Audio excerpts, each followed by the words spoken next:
अस्सलाम वालेकुम बच्चों, I hope that all of you are fine. आज हम लेक्चर नंबर 4 स्टार्ट करने लगे हैं और आज का हमारा सबसे पहला टॉपिक है कार्बन साइकिल। बायोजियोकेमिकल साइकिल्स को हम न्यूट्रिएंट साइकिल्स भी कहते हैं। उसकी रीज़न ये है कि जितनी भी लाइफ है उसके लिए ये जो न्यूट्रिएंट्स हैं जैसे कार्बन है, नाइट्रोजन है, ऑक्सीजन है, ये बहुत ज़्यादा इम्पोर्टेंट है। इसलिए इनसे रिलेटेड जो साइकिल है उसको हम बायोजियोकेमिकल साइकिल तो कहते हैं, लेकिन साथ में हम न्यूट्रिएंट साइकिल भी कहते हैं। तो आज का हमारा टॉपिक है जी कार्बन साइकिल। और atmosphere consist of carbon dioxide, और ये कार्बन डाइऑक्साइड जो है यूज़ कर लेते हैं photosynthetic organisms, either they are land animals और they are the animals that are inhabitants of water, या फिर ऐसे माइक्रो ऑर्गेनिजम्स जो कि अपना फूड खुद बनाते हैं। तो फोटोसिंथेसिस की मदद से ये कार्बन डाइऑक्साइड जो है वो यूज़ हो जाती है और फोटोसिंथेसिस के प्रोसेस के रिज़ल्ट में ऑक्सीजन प्रोड्यूस होती है, जिसको लैंड एनिमल्स और बाकी एनिमल्स जो हैं may be if they are water animals तो वो उसको क्या करते हैं, इस्तेमाल कर लेते हैं। उसके बाद जब लैंड एनिमल्स रेस्पिरेशन करते हैं तो ये कार्बन डाइऑक्साइड दोबारा से एटमॉस्फेयर में ऐड हो जाती है। इसी तरह वाटर के अंदर प्लांट्स भी हैं और दूसरे लिविंग ऑर्गेनिजम्स भी हैं। जो प्लांट्स हैं वो फोटोसिंथेसिस करते हैं और जो बाकी लिविंग ऑर्गेनिज्म है वो उससे प्रोड्यूस होने वाली ऑक्सीजन को यूज़ कर लेते हैं। On the other hand plants में भी एक प्रोसेस हो रहा होता है जिसे कहते हैं हम रेस्पिरेशन, जिसके रिजल्ट में कार्बन डाइऑक्साइड प्रोड्यूस होती है। अब जब लैंड एनिमल्स की, प्लांट्स की, either they are living on land या फिर वो ओशन में रह रहे हैं, या फिर ओशन में रहने वाले जो लिविंग ऑर्गेनिजम्स हैं उनकी जब डेथ हो जाती है तो उनकी जो डेड बॉडीज़ हैं वो फॉसिल्स में चेंज हो जाती हैं और वो फॉसिल कई हज़ारों सालों के बाद फॉसिल फ्यूल में चेंज हो जाती हैं। ये फॉसिल फ्यूल अर्थ क्रस्ट के अंदर स्टोर रहते हैं। These fossil fuels are used as fuels in industries, और दोबारा से जी जब कंबशन का प्रोसेस होता है तो ये कार्बन डाइऑक्साइड दोबारा से एटमॉस्फेयर में ऐड हो जाती है। तो ये एक साइक्लिक प्रोसेस है जिसके अंदर कार्बन यूज़ भी हो रही है और कार्बन जो है वो दोबारा से जो है एटमॉस्फेयर में एडप्ट भी हो रही है। अब कार्बन इम्पोर्टेंट क्यों है लाइफ के लिए? क्योंकि जितने भी बायोमोलिक्यूल्स हैं उनके अंदर कार्बन एक बहुत इम्पोर्टेंट स्ट्रक्चर है और कार्बन को किंग ऑफ एलिमेंट्स भी कहा जाता है, क्योंकि चाहे एटमॉस्फेयर हो, पानी हो, अर्थ हो, सबसे ज़्यादा अमाउंट में जो पाया जाने वाला एलिमेंट है वो कार्बन है। So by the help of carbon cycle the carbon concentration is maintained throughout. Students, आज का हमारा नेक्स्ट टॉपिक है इंटरेक्शन इन इकोसिस्टम। इससे पहले हमें समझ लेना चाहिए कि इंटरेक्शन आखिर है क्या। एक इकोसिस्टम में कभी भी कोई एक लिविंग ऑर्गेनिज्म अकेला तो रह नहीं सकता। यकीनन उसकी टाइप के और ऑर्गेनिज्म या डिफरेंट टाइप के ऑर्गेनिज्म उसके इर्द गिर्द होंगे। तो वो एक दूसरे के साथ किस तरह से रिएक्ट करते हैं, क्या वो मिलके रहते हैं या एक दूसरे के ऊपर अटैक करते हैं या एक दूसरे के ऊपर फूड के लिए डिपेंड है और व्हाटसोएवर, तो ये सब इंटरेक्शन कहलाता है। Interactions are of two types, interspecific interaction and interspecific interaction. तो बच्चों, इंटर टर्म जहाँ भी आ जाना, it means we are talking about something that is of different type, और जहाँ पे भी इंट्रा वर्ड आ जाए it means we are talking about something that is of same type. जैसे अगर तो डिफरेंट टाइप के स्पीशीज़ के दरमियान इंटरेक्शन की बात कर रहे हैं तो इसको हम बोलेंगे इंटरस्पेसिफिक इंटरेक्शन, जबकि अगर हम सेम टाइप की स्पीशीज़ जो हैं उनके दरमियान इंटरेक्शन की बात कर रहे हैं तो इसको हम बोलेंगे इंट्रास्पेसिफिक इंटरेक्शन।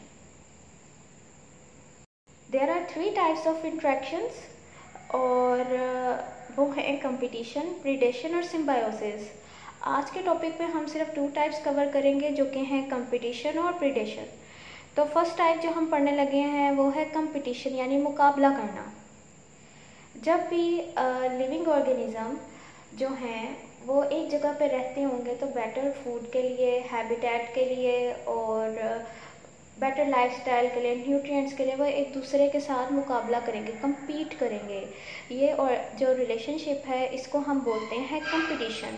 अब कंपटीशन जो है ये भी इंटरस्पेसिफिक भी हो सकता है और इंट्रा स्पेसिफिक भी हो सकता है। जैसे कि अगर हम बात करें कि एक फॉरेस्ट है जहाँ पे लाइन भी हैं और चीता भी हैं, तो अब फूड के लिए, क्योंकि दोनों की फूड टाइप एक जैसी है, तो वो कम्पीट करेंगे कि किसको बेटर फूड मिलेगा।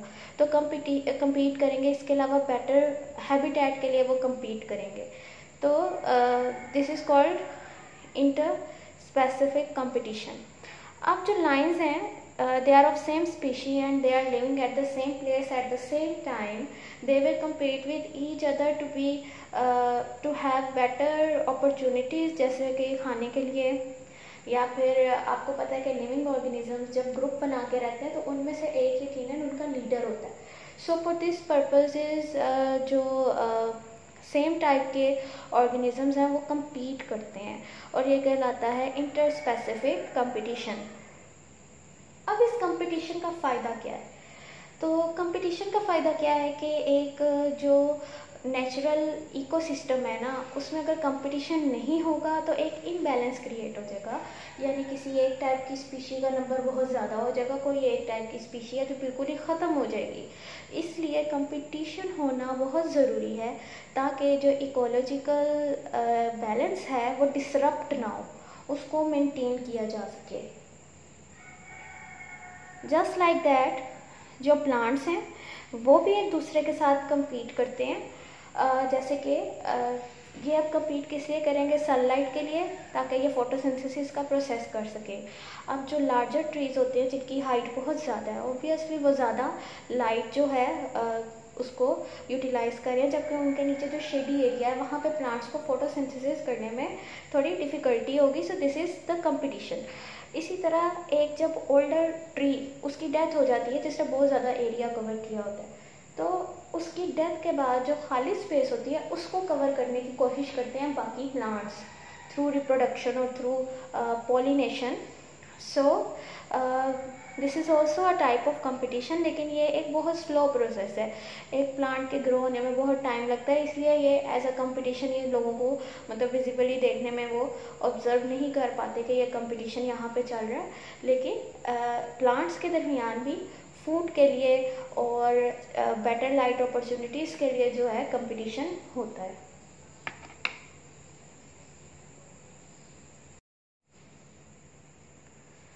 The second type of interaction is predation and it is interspecific relationship, यानी इसके अंदर दो डिफरेंट टाइप की स्पीशीज़ होंगी।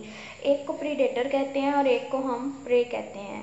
The species that kills the other organism and feed upon it is known as predator and the species that is killed is known as prey। अब इसकी एक example है, जैसे कि फ्रॉग है वो प्रीडेटर है और जो मॉस्किटो है वो उसका प्रे है। इसी तरह जो लाइन है वो प्रीडेटर है और जो डियर है वो उसका प्रे है। अब होता क्या है कि कुछ प्रीडेटर्स ऐसे होते हैं वो किसी सेकंड प्रीडेटर का फूड बन सकते हैं। जैसे आपने प्रीवियस लेक्चर्स में कंसेप्ट पढ़ा था primary consumer, secondary consumer, tertiary consumer. उसके बाद हमने पढ़ा था primary carnivores, secondary carnivore, tertiary carnivores and apex carnivores. Just like that इसको अब हम प्रीडेटर्स की टर्म में पढ़ने लगे हैं। जैसे फ्रॉग ने मॉस्किटो का प्रे किया तो इट इज़ कॉल्ड प्रीडेटर। इसको हम अगर प्रीडेटर 1 लेते हैं, इसको फीड करेगा स्नेक तो स्नेक को कहेंगे प्रीडेटर 2। स्नेक को फीड करेगा eagle and that will be known as predator 3।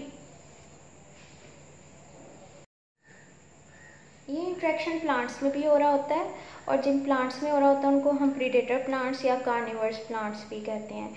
ये प्लांट्स यूजुअली ऐसी जगह पे होते हैं जहाँ नाइट्रोजन जो है वो उसकी जो कंसंट्रेशन है वो कम है।